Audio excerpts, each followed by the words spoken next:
அனைவருக்கும் வணக்கம். இன்றைக்கி இந்த பதிவு ஒரு உண்மை சம்பவத்தை நான் ஒரு கதையாக படிச்சிருந்தேன். அந்த கதையை உங்கள் கூட ஷேர் பண்ணிக்கணும் அப்படின்னு தோணுச்சு. அதுக்காக தான் இந்த பதிவு.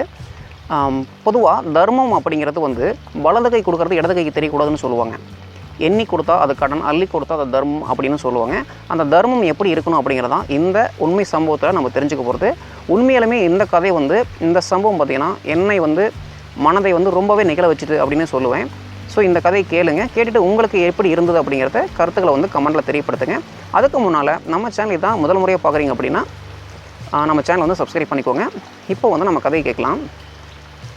ஒரு தெருவில் பார்த்திங்கன்னா ஒரு அம்மா கீரை விற்றுக்கிட்டு வராங்க. கீரை விற்றுக்கிட்டு வந்துட்டு இருக்காங்க. ஒரு வீட்டு முன்னாடி கீரை வேணுமா அப்படின்னு சொல்லி கேட்டுட்ருக்காங்க. அப்போ அந்த வீட்டிலேருந்து ஒரு அம்மா வெளியில் வராங்க. வந்துட்டு கீரை எவ்வளோமா அப்படின்னு கேட்குறாங்க. இந்த கீரை விற்கிற அம்மா சொல்கிறாங்க, ஒரு கட்டு கீரையோட விலை 5 ரூபாமா அப்படிங்கிறாங்க. உடனே அந்த அம்மா சொல்கிறாங்க, அந்த வீட்டுக்கார அம்மா சொல்கிறாங்க, ஒரு 4 கட்டு கொடுத்துட்டு போங்க, 3 ரூபா அப்படின்னா ஒரு 4 கட்டு கொடுங்க அப்படிங்கிறாங்க. அதுக்கு அந்த கீரை விற்கிற அம்மா சொல்கிறாங்க, அம்மா 3 ரூபாய்க்கு கட்டாதுமா, 5 ரூபாய்க்கு கம்மியாக நான் கொடுக்குறதில்லம்மா அப்படிங்கிறாங்க. உடனே இந்த அம்மா பிடிவாதம்மா, 3 ரூபா அப்படின்னா கொடுமா, இல்லைன்னா வேண்டாம் அப்படிங்கிறாங்க. அந்த அம்மாவும் எவ்வளவோ சொல்லி பார்க்குறாங்க, இந்த அம்மா பிடிவாதமாகவே இருக்காங்க. கடைசியை பார்த்தீங்கன்னா அந்த கீரை விற்கிற அம்மா 4 ரூபா அப்படின்னு எடுத்துக்கோங்கம்மா அப்படிங்கிறாங்க. 4 ரூபாய்க்கு எடுத்துக்கோங்கம்மா அப்படிங்கிறாங்க. மறுபடியும் இந்த வீட்டுக்காரம்மா ஒரே பிடிவாதமாக, 3 ரூபாய்க்கு மேலே ஒரு பைசா கூட கொடுக்க மாட்டேன், உனக்கு இஷ்டம்னா கொடுத்துட்டு போமா, இல்லைன்னா கிளம்பு அப்படிங்கிறாங்க.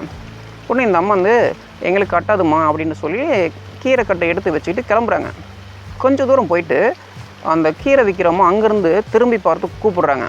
இந்த வீட்டுக்காரம்மா கூப்பிட்றாங்க, எமோய் 3,000 ரூபா கொடுத்துட்டு எடுத்துக்கோங்கம்மா அப்படிங்கிறாங்க. இந்த அம்மா இங்கேருந்து சொல்கிறாங்க, நான் தான் சொல்லிட்டேன்ல, 3 ரூபாய்க்கு மேலே ஒரு பைசா கூட தர மாட்டேன் அப்படின்ட்டாங்க. உடனே அந்த அம்மா மறுபடியும் அங்கே கீரை விற்கிறாம்மா அங்கே இருந்துட்டு, சரிம்மா 3 ரூபாய்க்கே எடுத்துக்கோங்க அப்படின்னு ரொம்ப கஷ்டத்தோடு சொல்லிகிட்டே பக்கத்தில் வராங்க.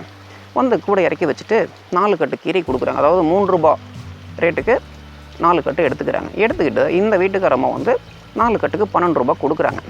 இந்த அம்மா காசை வாங்கி வச்சுக்கிட்டு மறுபடியும் அந்த கீரை கட்டையெல்லாம் தூக்கி தலை மேலே வச்சுட்டு கிளம்பலான்ட்டு எழுந்திருக்கிறப்ப அந்த அம்மா எதிர்பாராத விதமாக கீரை கட்டையெல்லாம் கீழே போட்டுட்டு மயங்கி விழுந்துடுறாங்க. உடனே இந்த வீட்டுக்காரம்மாவுக்கு ஒன்றுமே புரியல, என்னாச்சுன்னு தெரியல. பதட்டத்தில் வேக வேகமாக வீட்டுக்குள்ளே ஓடி தண்ணி எடுத்துகிட்டு வராங்க. தண்ணி எடுத்துகிட்டு இந்த அம்மா முகத்தில் தெளிக்கிறாங்க. உடனே இந்த அம்மா நினைவு வந்துருச்சு. நினைவு வந்ததுக்கப்புறம் என்னாச்சுமா, உடம்பு சரியில்லை அப்படின்னு விசாரிக்கிறாங்க.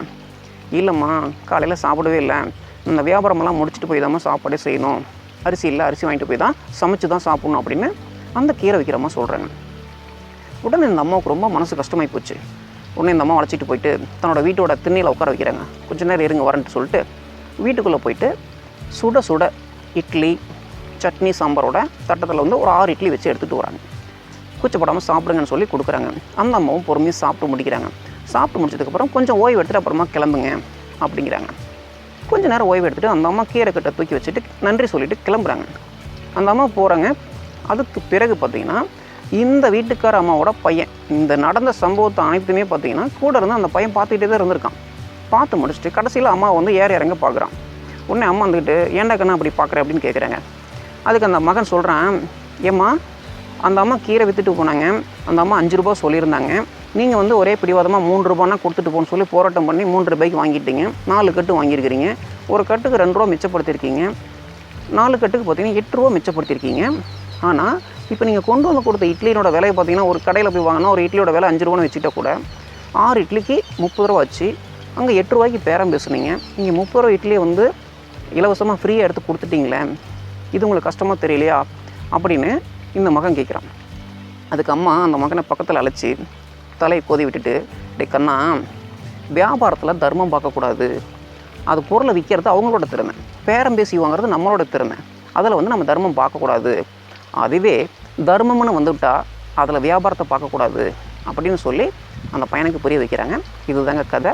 கண்டிப்பாக இந்த கதை உங்களுக்கு பிடிச்சிருந்தா புரிஞ்சிருந்தா கருத்துக்களை கமெண்ட்டில் தெரியப்படுத்துங்க. நம்ம மீண்டும் அடுத்த பதிவில் மற்றும் ஒரு சிறப்பான தகவலுடன் சந்திப்போம். அதுவரை உங்களிடமிருந்து விடைபெறுவது உங்கள் அன்பு சகோதரன் ஜெகதீஸ்வரன். வாழ்க வளர்க தமிழ்.